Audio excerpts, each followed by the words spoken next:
Hello, and welcome to ICRC-TV's COVID, HR, and Business Updates.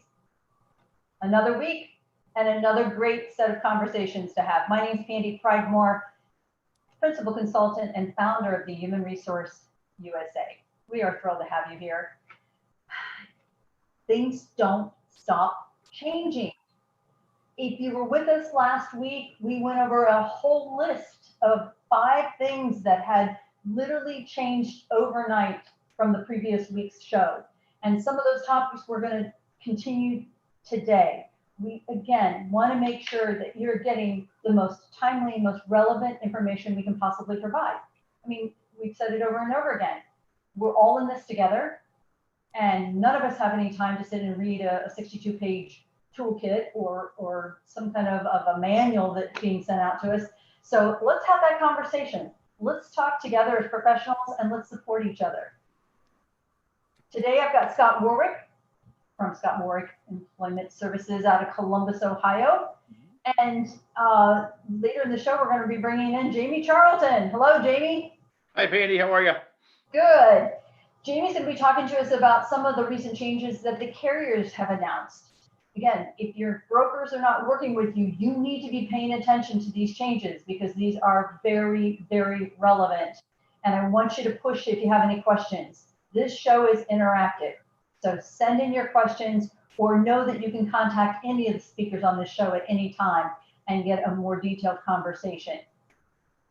Everything we try to do on here is something that we want you to be able to apply as soon as you leave this show. So let's get started. Scott? Right here. I was watching the news this morning and I got this ability to watch one of our major stations start talking about how a big research study was just done, and now they're announcing to the general population that eyewear, eye protection, may be another method of precaution that we need to be doing here against this COVID-19. Now, you know, the first thing I did is I ran to the CDC site, I went to some of the state sites, and I found nothing. No, there isn't. Have you run across this yet? Not a bit, and I think this is sponsored by Bausch Lomb or somebody that's making this eyewear. And it's just like, you know, I wonder about this. It's like, okay, all of a sudden COVID was all the news, and then of course George Floyd, you know, that tragedy, and now it's like, well, let's talk about eyewear. Honest to God, you know, and I'll tell you, let's go back to where we've been talking. Look at the science. Okay, the more you understand what's happening, the more you understand that you're not going to get it just through the air. Okay, it's going to be the moisture in someone's breath. Okay, so absolutely the best thing you can do to protect your buddy, and I brought some fun samples here, is your mask. So I got my Pennywise mask, which is always fun. Okay, got myself a Ruth Bader Ginsburg mask. So I never thought masks would be my fashion statement. And don't forget, you know, Spider-Man. Okay, so have your people wear masks. Let's just stick to the rules. You get COVID in primarily 2 ways. And I don't care if you look at the World Health Organization or you look at the CDC, and OSHA has basically taken carte blanche from what the CDC is saying. You get it when you touch something that's contaminated with your hands and you touch your face. That is the number 1 way. And so number 2 is that there's the moisture from my breath. And you can see that because when I have my glasses on and I put my mask on, okay, I fog my glasses. Okay, so I have bought every type of fog resistant eye cleaner that you can, or eyeglass cleaner that you can find. None of them work. Okay, none of them work. They're all just, you know, marketing. But if I'm covering my mouth, the moisture from my breath is not going to get into you. So you're safe. And understand, you wear a mask to protect everybody else. Okay, so 2 things. I want hand sanitizer out the wazoo. Okay. And I've showed you my Galen's vodka that I make my own. I fill my bottles, largely because I'm cheap. Plus, yeah, I just use it. My boys, I'll tell you, I got my 2 boys home, 22 and 26, both home from college. And if they go out, I will tell you, they could go through a half a bottle of spray. And that's okay, because I get like a whole quart for $14. Okay. And I was in Kroger earlier today, and they had barrels full of hand sanitizer. Oh, big change. It's oh yeah, it's all there. But this whole thing about wearing eyewear, honest to God, if you can just get people to sanitize their hands before they touch their face, and if you can get people to wear their mask, I will tell you, you're going to be fine. It should be safer to go to work, because all my clients that I'm talking to, I want Lysol wipes, I want Lysol spray, paper towels. And I was there today, picked up all these Clorox wipes that I'm going to use for my open seminars that are coming back and live seminars. So it's going to be clean. We should have been doing this all along anyway. And I'll tell you, from the riots and the protests and everything else that have been going on for a couple of weeks, here in Ohio, I can tell you, it isn't often that Columbus, Ohio makes the national news. It just is, unless the Buckeyes are doing something. Okay, that's the only time Columbus gets on the news. Well, we had some major disruption. I mean, burning down multi-million-dollar buildings is what we had here in Columbus, Ohio. Well, there has not been a bump. Yeah. There has not been a bump. And I tell you, people are conscious of their hands. A lot of people wearing masks. And so I'll tell you, if you wanted a control group, like you wanted to put in a petri dish, just watch and see what happens with all of these protests that we've had. And now other states, they're experiencing a bump, but I don't know if it's necessarily to do that. But I can tell you, in a state like Ohio, that there's been no bump. And actually, we are still on the decline, which is very encouraging. Yeah. 2 things: cover your face, cover your mouth, and sanitize your hands. So let's expound on that, because if you go through the CDC guidelines, and many of the states are emulating them as well, they're also asking employees to do health assessments. Yes. And we talked about this on the show. If your company doesn't have a self-reporting policy in place, I beg you, please do that. Yeah. Have your employees come to you and say, hey, I've been exposed, or I'm currently being tested. Yeah. I'm showing symptoms. The EEO, again, we've talked about this. The EEO is now allowing you to have those health conversations around COVID. Yeah. So let's continue that. Good hygiene. Oh my gosh. Just as you said, the face mask, the social distancing is good hygiene. The washing of your hands is good hygiene. And you have that in your tape, your OSHA training tape. You've got and I'll tell you, this is how adamant I am about this, because I don't want Bob Jones from Cincinnati to infect somebody that's going to bump into one of my friends who's going to give it to me. And so, and I want Ohio, well, all the states. I want all this. I got states. I'm in about 40 states with my clients. And I will tell you, I had to increase the bandwidth on my website, because all this stuff is free. Everything that you're mentioning on a checklist is right on target. And I got it posted there. Download it for free. Every employee should have to watch this half-hour video, whether you get it from me or somebody else. I'm posting it for free. And it is a checklist of all the stuff that OSHA is saying. And if you do those, I told you about my client, Vatican, that they went off for 4 weeks to North Dakota to go off and power washing and everything. Mm-hmm. And they had a bag ready for everybody that had Lysol, all this stuff for them. Ordinarily, these 50 guys, 4, 5, 6, 7 guys would get sick. They're knee deep in water and all this stuff. Not one cold, not one missed day of work in 4 weeks. What does that tell you?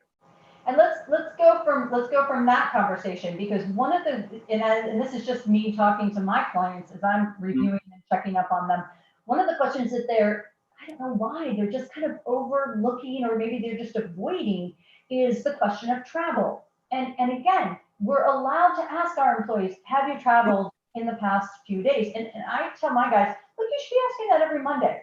You should be asking them, where did you go outside of a certain perimeter? Because again, there are still hotspots. If someone's Oh, taking yeah. a long weekend, who's to say that they aren't traveling up to New York, or who just says that they're Right. not traveling down to Hilton Head or Yeah. wherever?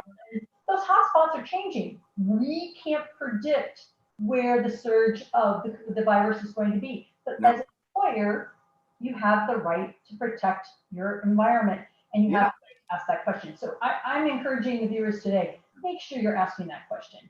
You hit it on the head. I mean, honestly, you don't get a gift from the EEOC very often if you're an employer, okay? Because understand, they're a watchdog. They're watching you, okay? They're watching employers. And yeah, can you ask somebody if they got COVID? Yes. Can you tell other people that somebody tested positive for COVID? Yes. You can do all of those things. You can ask them if they travel. And I got a call on that last week, because if you want to fly somewhere and all you're concerned about is money, boy, now's the time to do it. I mean, you can get a $50 flight to New York City. You can get, it's just like, going to Haiti, during some crisis. And that's the same thing we got here. Oh yeah. If you want to get a deal on a flight, taking you straight down to Florida to one of the hottest beaches you can go.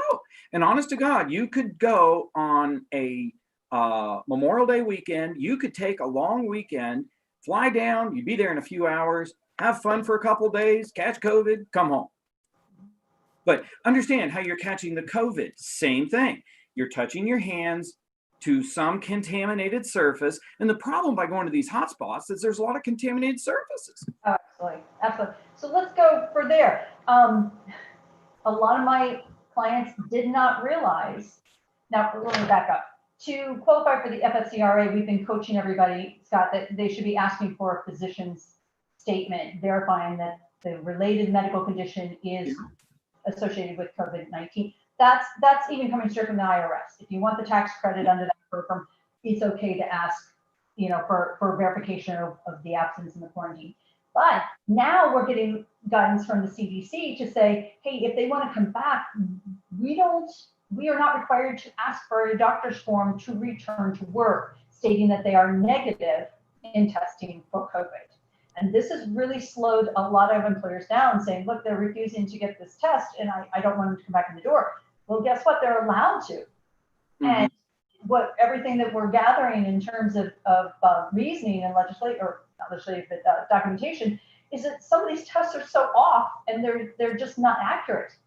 Right. We've got false positives. We've got 3-day waits. We talked about it last week. Illinois is still asking for 2 negative tests for anyone returning back to work there. Yeah. That's the state. That's not CDC. That's the state requirement. Mm. So please, as employers, decide what your protocol is going to be, but understand what, is it your protocol or is it your state's protocol? Is it federal protocol? Because that could be 3 separate, entirely different patterns. Oh, you're absolutely right. And the CDC is going to make recommendations. The state can impose it on you. Yes. And I'll tell you that, and I can tell you some states are stricter than others. And if you happen to live in Ohio, honestly, just my own personal opinion, I think we've had superb leadership and probably saved a lot of lives and a lot of people being sick. But when common sense says you're loosening these restrictions, you're loosening these restrictions. But I will tell you, there's a lot of anger over this type of stuff. But the bottom line is you do what you can do, and that means using your masks. I've got probably a dozen masks because I'm addicted to this stuff. And it's just like, oh, that's a cool mask. So I got them in my car, everything, and I want to protect the people around me. Wash your hands, wear your mask. And if you run into somebody who has been exposed to COVID, yeah, the unemployment is still there to take care of it. It's no skin off your nose.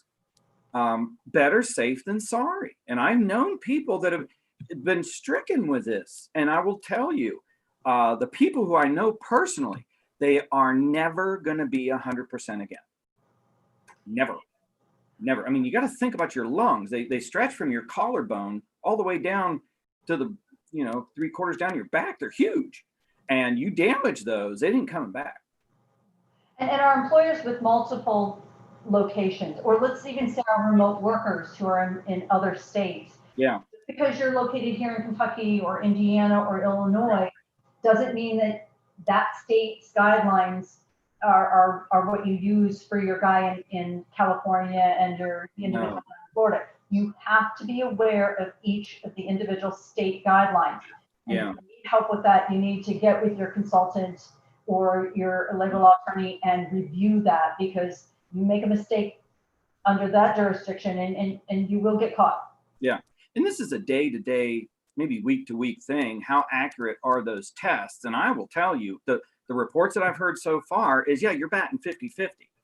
Yeah. So I'm like, oh my God, just flip a coin then. Okay. But, you know, requiring people to stay out, yes, you can do that. Okay. They've been exposed. Absolutely. But you certainly want to make sure that you're trying to protect the contaminated surfaces as much as possible.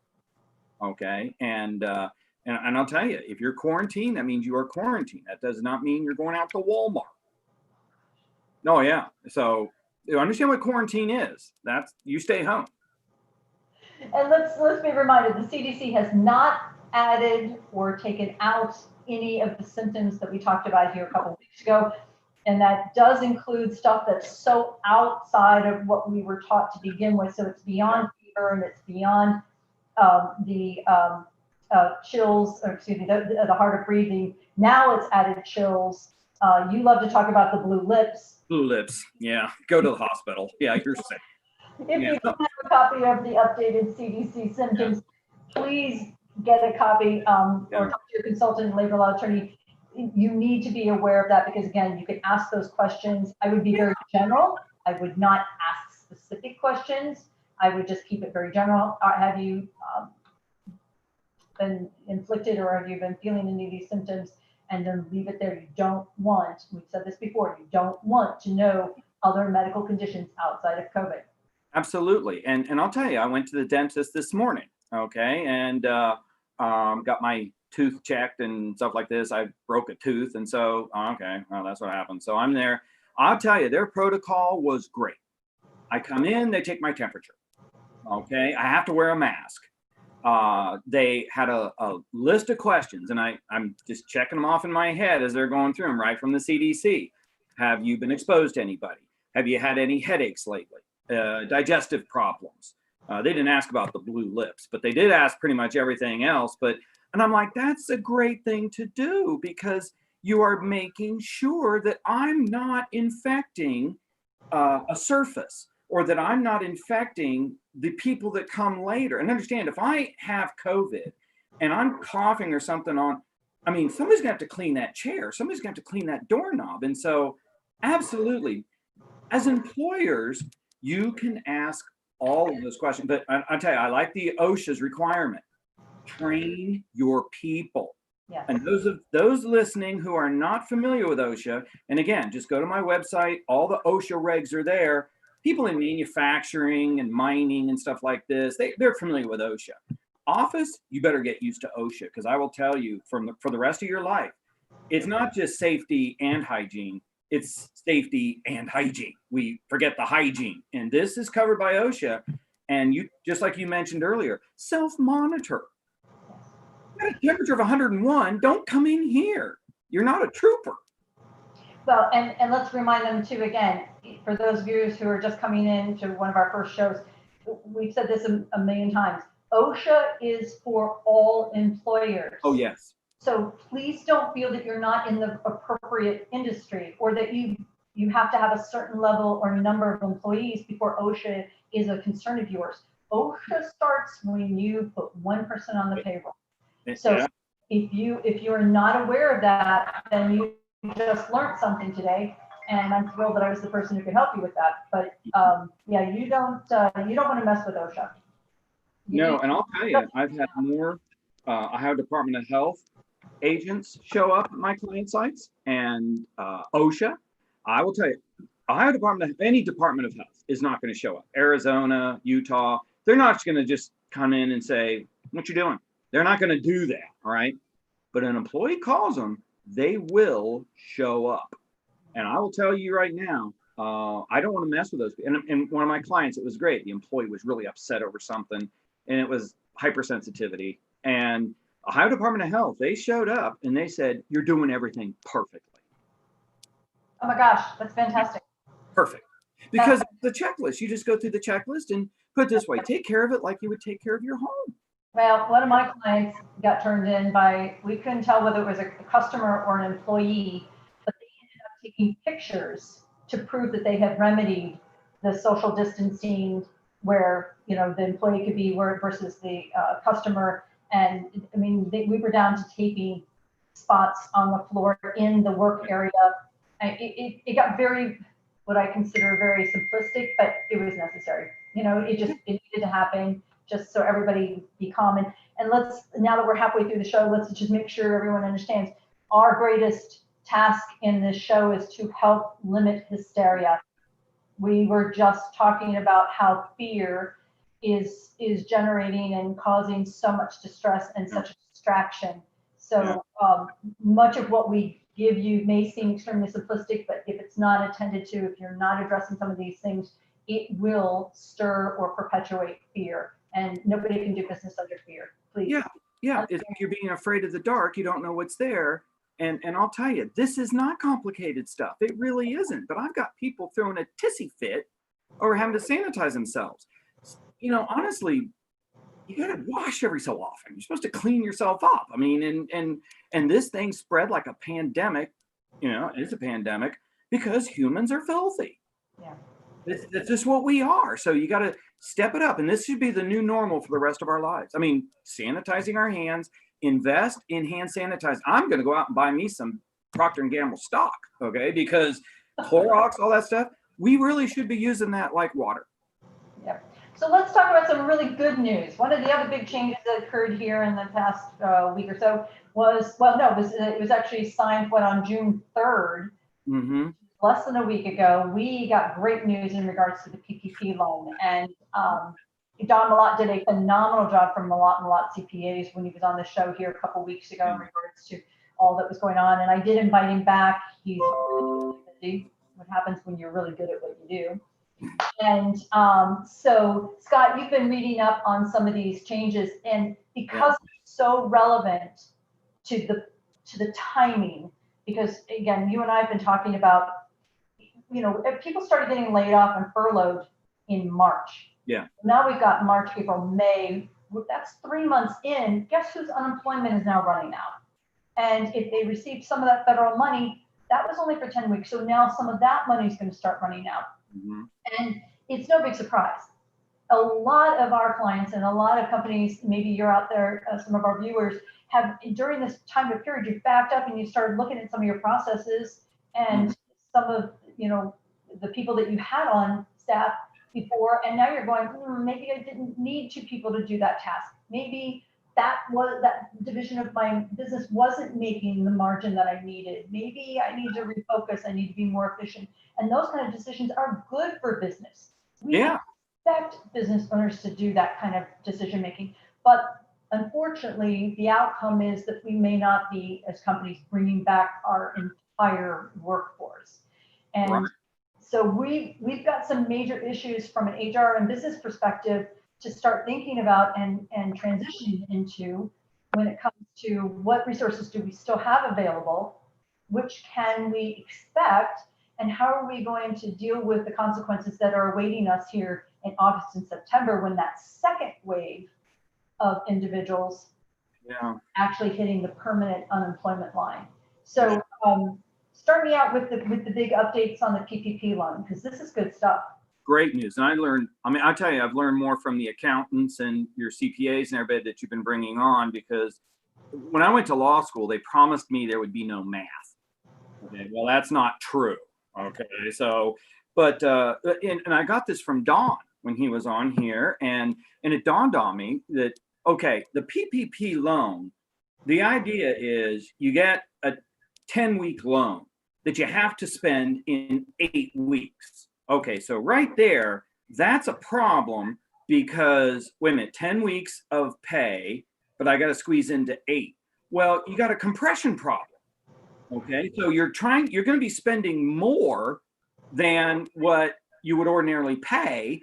And I got a couple of clients on this, like these architects and things like this, and they're already making 90, 95 or 100,000. Well, if you start, and this is prorated, so I actually read the regulations. So if you're paying, and I got the number here, like right now, you can pay your people $1,923 a week, because that equals out to about $100,000 a year. Well, let's say that you've got somebody who is making $95,000 a year.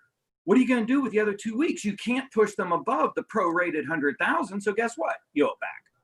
Unless you can take 25% and pay it towards mortgage, utilities, something like this. And as we get more and more into a gig type of digital type of environment, my clients didn't necessarily have that. Okay, so Congress to the rescue. I'll probably never say that again. But the Paycheck Protection Flexibility Act. And if you go to scottwarwick.com, and I'm trying to make it easy, I got a big COVID virus right there, as big as God, right at the top. Click on that. All of this COVID legislation, everything, and this is going to be posted there. Congress and Trump signed this in to law that you don't have 8 weeks to pay it back, which was going to end June 30th. Okay. You've got 24 weeks now. All those compression problems. And the other problem too is, okay, we're going to give you this money for 10 weeks. You got to pay it out in 8 weeks. A lot of my clients, just because you opened it up doesn't mean people are going to come running back in to your business. And I've got one manufacturing facility. They've called back their salespeople, and then they've called back some of the manufacturing people. Well, they're not going to call everybody back, and you sure as heck are not going to call back the shipping people, truckers, because there's nothing to truck. So there's nothing to ship. So you see how this legislation, just that one piece right there, allows you till December 31st to pay it back. And you might be in an industry where, okay, my business isn't going to start up again until football season starts up, or, until baseball season starts back up, or something like this. I'm paying some of my people now to do stuff, but you got to remember what is so hard about professional sports and things like this. That's a lot of people's income. I mean, the restaurant, I'll tell you, if you go down to the Arena District, it's dead. Okay, here in Columbus, that's where the Blue Jackets are. They hold concerts. So you're not going to be bringing people back depending on your business. This was a godsend. For all of those problems, they have now literally gone away. And so you don't have 8 weeks to use the money. You got 24. And they actually lowered the amount. The amount that you have to use on payroll is 60% now, not 75. So you could use it for some of these other types of things. But I've taken it and I've tried to put it, and I always put hot links in there, because it's funny. I had somebody say, well, where do we go to read this? I'm not going to take your word for it. I'm like, okay, whatever. So I put the hot links in there. And if you want to read through all the gobbledygook that Congress puts out there, more power to you. But as the time of this being signed, a lot of those regulations that were put into place by the government, they're out of date now. So they're going to be writing new regulations. So, I mean, literally by the day and the week, things are changing. So this is good news for all. And there's money left. There's still PPP money left. So you got to get out there, I think, before June 30th or something, but you got to go apply. There's still money, and you have until December 31st to use it. Why would you not do that? Well, this is why, again, we try so hard on the show to encourage our viewers. Surround yourself with people who know more than you do. Surround yourself with business experts, business advisors. So get with your SBA banker, get with your CPA, and guys, rearrange that plan. If you're into the loan, or if you're about to ask for the loan, sit down and sit together and put a plan on how you're going to do this. Because if I heard you correctly, Scott, they could do a gradual rollout and bring people back for 24 rather than 40 hours, because they know that as business increases, they can, they still have money to hold. Yeah, absolutely. And so there's a lot of good stuff in that PPP loan package. And you hit it right on the head too, because I do what I do. And I got a question today about family law and divorce. I'm like, oh God, I have no idea. Okay. I do what I do this much. That's what I do. And when I'm talking to my banker and I'm talking to my tax people and everything, I'm real honest. It's like, or my IT guy, talk to me like I'm 4. You will not insult me. Talk to me like I'm 4, and we'll get along just fine. But you got to be able to admit that you don't know something and learn from all these other people. And I will tell you, this stuff is changing, if not daily, weekly. Absolutely. So let's have the conversation of what type of conversations our viewers, our business owners should be having with those individuals who are not going to come back. Okay, we just know that, and you and I have had this conversation. I cringe when I hear the word furlough. Very early on, I had a company call and talk to me, and she goes, "Oh, but my labor law attorney says that I should be, I'm furloughing these individuals." And I said, "But what does that mean?" And she goes, "Well, I mean, we're going to bring them back." I said, "When are you going to bring them back?" She goes, "Well, I don't know." I said, "Then how do you know you're furloughing them?" The bottom line is perception. So we've got all these individuals who were furloughed. Yeah. And now I'm getting told by a number of companies, "But yeah, we're going to have to extend that furlough." Okay. You don't have a job. That's what it is. Okay. That's what I agree with you 100%. And I'll tell you, if you ever read through a contract, I think every lawyer out there is shaking their head. And you will see more and more with a lot of contracts, a page, 2, 3, 4 pages of nothing but definitions. I was actually a communication major, and I'll never forget this. Professor Golden stood up and he said, and I'm paying my own tuition and everything, and he said, "Words have no meaning." And I'm like, okay, I'm paying for this. All right. But here's what he meant. Words have so many meanings that you have to define your terms. A pound is a verb in which I can hit you. A pound is money. A pound is a weight. So when I hear the term furlough, and I tell you, it's like we want to make up something catchy. When I first heard social distancing, I said, well, when I was growing up, you just mean stay away from people. That's really what you're saying, right? So a furlough, the bottom, it's like, is it a depression or recession? Well, it depends on whether you've got a job or not, right? So here, they're all the same thing. And so it's like, okay, we tend to think, well, furlough, that's for a short thing. Well, look, the bottom line is you lost your job. Okay, you're not being paid. So if you want to call that a layoff, that's fine. If you want to call that a furlough, but define your terms. And I've seen 6, 7 different ways to cut it. I've seen people's hours reduced, like you said, from 40 to 24. Well, that is a partial layoff, or if you want to call it a furlough, potato. I've seen people take a week off, then they're back to work. Then they take a week off. And I've seen so many variations of this. The bottom line is when you're talking to your people, use plain language. Otherwise, it sounds like you're trying to snow them. Okay?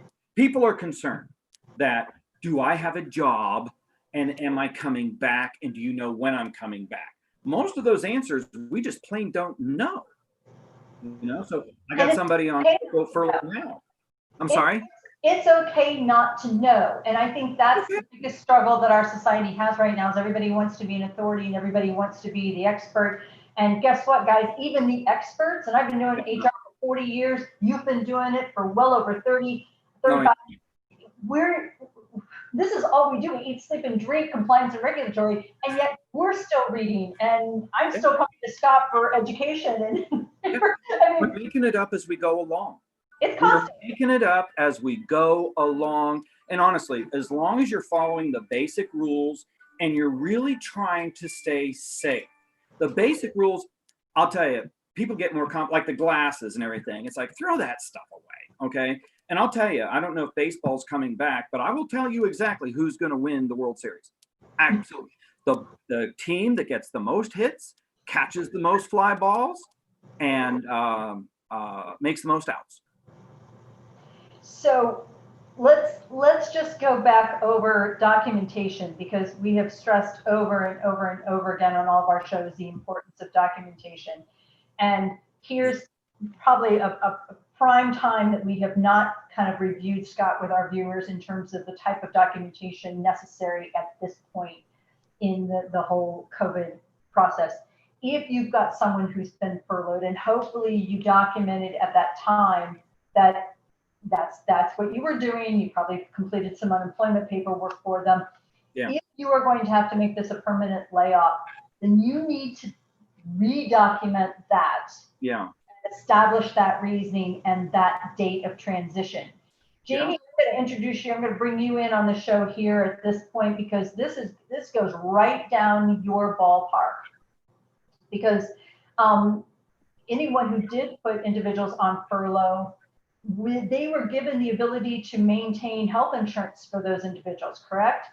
That's correct, Randy. Yep. So having documentation to show that transition, what type of timeline are they permitted to maintain that furlough? Because you and I've talked about this. The carriers didn't necessarily say, well, furloughs are only allowed for 16 weeks. Obviously, the Department of Labor didn't say, well, furloughs are only allowed 20 weeks. I mean, everybody's just been out in the air. So where does a company need to cut that line off and determine when somebody's no longer furloughed, but they're laid off? Well, that's a great question. It kind of goes back to what Scott just said about we're making this up as we go. Okay. Because when this first started, the carriers had it May 31st. They all came out unanimously said May 31st. A few of them have now expanded that to July 31. So in theory, companies, if this thing started back in March, they started furloughing, you could have furloughed employees, again, to Scott's point, however you want to define it. But as if you've taught me, Penny, we use it all the time, that furloughed employee has to meet that they all have to be the same person. They can't have different buckets of furloughed employees. Furloughed employee is a furloughed employee. However that definition is created, that person is on that healthcare plan until, depending on the carrier, there's some carriers right now, July 31. But May 31 is come and gone, and those carriers have extended that as well. That group. Now, is that all for the big guys? Yeah, so that Aetna and Anthem are the ones that have come out and said July 31 in writing. The other guys have kind of just extended it as we've gone on a case-by-case basis. Wow. Okay, so that puts added pressure because let's go back to an earlier conversation that you brought back onto the show here a couple of weeks ago. The carriers also gave this gap of time to the employers to say, hey, you don't have to pay the premiums for the next couple months. Yeah. Has that also been extended? Yeah, that's on a case-by-case basis, yes. But again, as we talked a couple of weeks ago, we had a lot of clients. Scott hit the nail on the head. A word is a word, right? Yeah. So what we may think deferred means, somebody else thinks totally different. We had a lot of folks that deferred meant didn't have to pay it. So when they got those bills and they had 2 or 3 months of premium stacked up, and the carrier's looking for that money, and they call upset because they had the cash on hand, they just thought they wouldn't pay it right away, or they'd have that option not to pay it. Yeah. What happens is the carriers will honor the claims, but they're not going to pay claims until they get the premium. We had a lot of employees on some of these groups that were getting calls from hospitals and doctors saying your claims aren't going through. Well, that's because the carrier is holding the claim until they get the premium.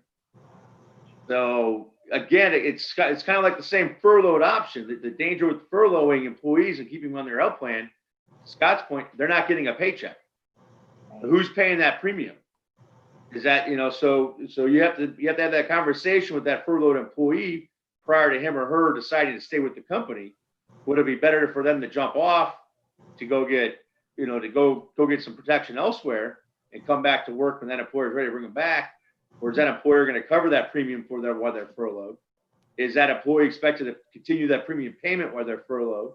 Or are they going to come back with a big chunk of premium due to them that they couldn't pay until they got their paycheck back for 3 months of furloughed premium? Or is it going to be prorated for the next 12? So again, it's a machination of having of communication. How do you communicate to your employees is very important right now, because there's lots of different ways this could be sliced. Scott, I'm sitting here listening to all this, and in my mind, I'm thinking, oh my gosh. As an employer, they need to be thinking about right now setting up payment plans. Oh, yes. Establishing a document agreement on how they're going to make those deductions from when payroll starts again, because as a reminder to our employers, you cannot just designate an amount outside of the premium. You cannot pick and choose. So as the employer, even though you've already forwarded the money, you don't get to pick and choose how much money gets paid back. That's an agreement between you and your employee, and that needs to be a signed agreement. Let's talk about documentation we haven't been talking about. Oh. I mean, this goes way beyond communication. Oh, yeah. Well, you've got to make sure people are calm, and this is not something you just send out an email. No, oh my gosh. The least effective way to communicate is the written word. So talking, and I like to put people, I like this, where you can see people and talk, you can show your concern. And Jamie, you're talking a chunk of money. You would know better than I would, but I'm seeing family coverage to the cost of the employer is $1,500 to $2,500 a month. Yes. Well, the employee is going to pay a portion of that. That's a chunk of money. And it's like that, Pandy, we were talking about that extra $600 a month. That's a lot of what this extra $600 a month was for from the government, to pay those COBRA rates, or to pay the portion of your premiums. Because Jamie, you hit it on the head. Somebody could literally be coming back to work July 1st and have a bill of $3,000 to pay on their health insurance premiums. Yeah. Well, that's the danger of COBRA too. So let's say this employee, instead of being furloughed, they let COBRA. Well, the government came out and extended COBRA now. So there's the payment period for COBRA has been extended. So to Scott's point, I could think I'm being covered by COBRA. Let's say I quit April 1 and I come back to work, where I get different coverage on August 1st, or my grace period for COBRA payment ends because now we're out of our disaster on August 1st. I've got to make up those 5 months of premium payment if I want coverage for those 5 months. Oh, yeah. That makes sense. And Pandy, back to your point, you got to work this out. There's a snake out there, and it's called payments. Okay. So you got to be talking about this. And I mean, hey, what can we work out? We're going to do this. That money is eventually going to go to the insurance company. It's going to come from the company, and it's going to come the premium portion from the employee. So you got to work out ahead of time. Don't be thinking that anything is a windfall, or you don't go out and buy Laker tickets because you think you got this big windfall coming and you want to see LeBron again. I will tell you, this is a crisis. Health insurance has been a crisis my whole life. It still is. And I tell you, I think this is one of those snakes in the grass out there that, Jamie, I think you're going to have to deal with this more than I am, but we're all going to have to deal with it because we have employees. The worst thing that can happen is, I didn't warn you. I didn't talk to you. Scott, you and I have said it a million times. Do not allow any surprises. No. You don't blindside your employees, not after an emotional state, like especially with this pandemic. And this is something that I want to encourage our viewers, our business owners, to start thinking about now. Sit down with your controller, sit down with your CFO, start putting together a plan and get those reports to determine how much money we're talking about. Now, you know what your premium is, but when we're talking about employees, you need to start looking at what the employee responsibility is going to be, because you're going to have to hold their hand. They may be reluctant to come back just because they know they're going to have to pay it. And remember, you cannot withhold more. You can't withhold premium money from that last paycheck. You just can't do it. Yeah. And you don't want people working for the entire month of August for free. Oh, yeah. Well, remember minimum wage. Remember minimum wage. Yeah, minimum wage. Well, it's just like everything has to go get paid back. And so it's going to come from somewhere. And so that now we're back to the PPP loans. Honestly, there's companies out there listening to this right now. You very likely will need a PPP loan just to help with this health insurance problem. Yeah. Oh, now to eat that up in a big hurry.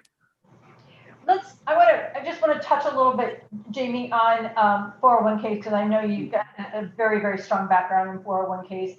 And on one of our very, very early shows, we had Todd Wyatt on, and he was going over the concessions that had been given for 401k plans. And in conversation, it was, well, if an employee gets really, really tight, they can always take that extension money off of their 401k. They can borrow into it up to $100,000. That's not maybe the case in every situation, correct? And let's give our viewers just a reminder on that, so that rumor doesn't go rampant. Right, that's correct. And I'll give limited knowledge, 30,000 feet. And if anybody has questions, please let us know. And unfortunately, our 401k expert in the office couldn't be on the call. He had an appointment this afternoon. But yeah, that's a big misconception out there, because that's up to the employer. That just like when we open an original 401k, the employer has to approve loans and hardship withdrawals. So he or she can, from the day that 401k started, can decline those to their employees. Same thing with this. When this came out, every employer should have been contacted by their TPA, third-party administrator that manages their 401k, with the election to either say, yes, I want to extend the opportunity for this $100,000 withdrawal and or loan, depending on how the employee wants to take it, or no. So that's again, going back to communication. That depends on what that employer chose to do. So for example, I surveyed our staff and our staff said, no, we don't want that. So I chose no on our particular plan. So my employees don't have that option, but we had a company meeting before that. So they're all aware that that's not available to them. But that's a decision that was made by the employer when this opportunity was rolled out. And again, we have tried really, really hard to put an emphasis on communication. We have, and I will continue to encourage our viewers to be transparent, talk to your employees. You know, maybe it's not an easy conversation. Maybe it's a conversation that you need to bring your broker in to help explain and convey to your employees. But sometimes in these kind of situations, the more information can be dangerous. But right now, we want to give our employees the opportunity to ask questions. Yes. Let them tell us what they're thinking. Let us. You should be inviting them to tell us what they're actually experiencing. You know, what is going through their minds, what is going on in their lives, because we may not be able to address it, or maybe we can. With all these changes and all these government programs, maybe there's something out there that we haven't thought about, or we haven't talked about. Yeah, there's some good news, I hope. But you know, last week we had unbelievable job numbers come back for the upswing. So that poses another problem. So you've got all these people that have been laid off for, again, to Scott's point, whatever we want to call it. How do you bring these people back on now? So you want to communicate, especially, do they have a new waiting period? So before they come back to work for you, you want to make sure that these folks don't drop, if they got individual coverage, you know, while they were out, or a short-term policy, make sure they don't have to resatisfy a waiting period. So they may come back to work today. They've got a 90-day waiting period on that company plan. They've been gone long enough. They may have to resatisfy a waiting period. Or you may be able to talk to their carrier. The carrier may waive that waiting period. So again, as we start to reintroduce people back to the workforce, hopefully on a bigger scale, you know, that also poses a different problem as well. So again, just be careful. Documentation. You've got to be recording this, and you've got to know what your plan summary says, or excuse me, your plan description. If you don't have your plan description well understood and memorized, definitely partner with your broker before you talk to the employee.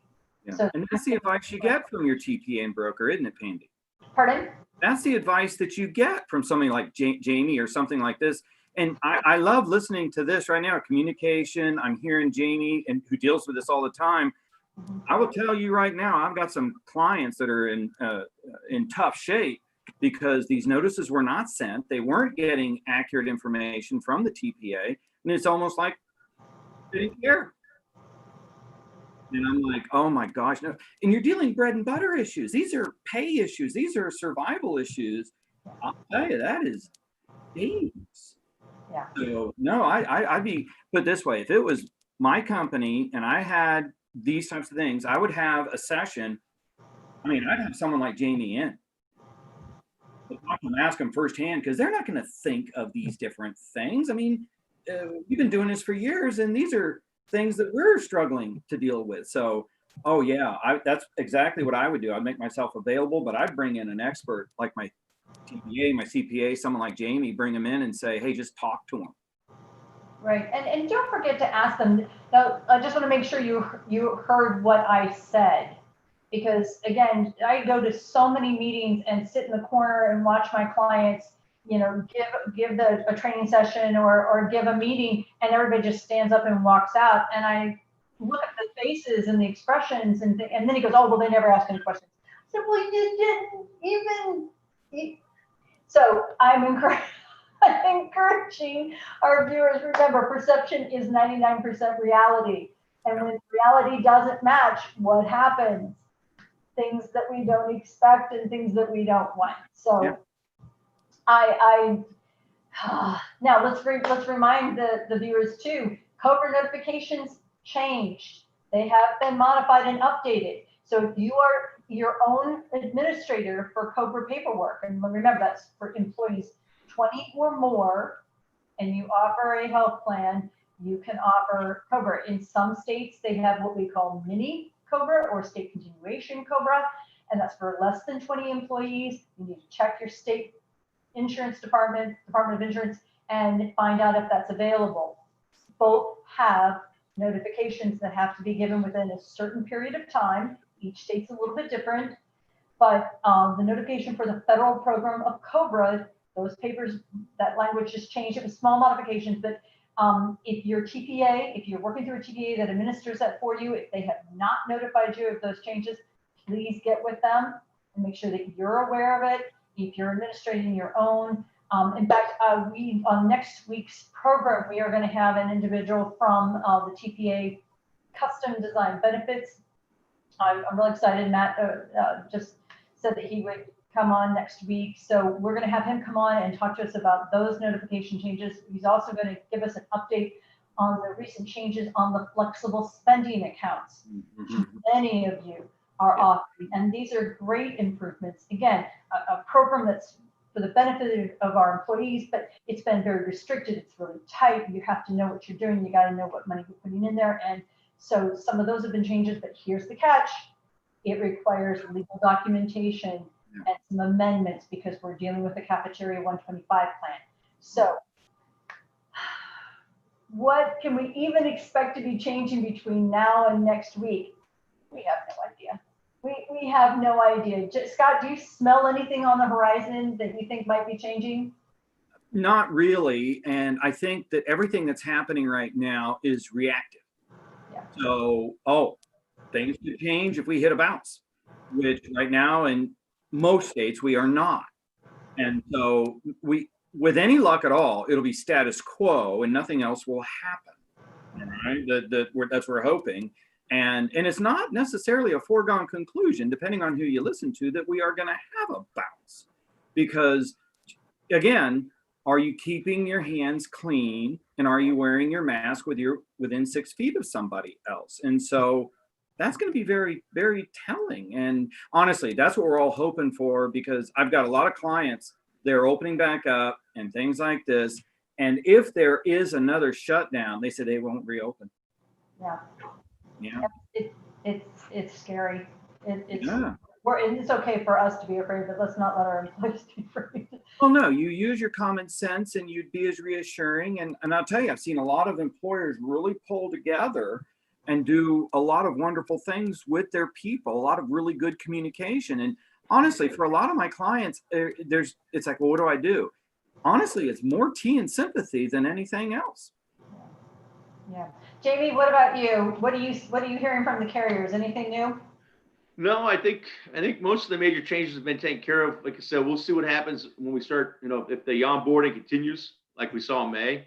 But I think a lot of the changes have been made. To your point, FSAs, HSAs have all been made. HSAs, a lot of changes there.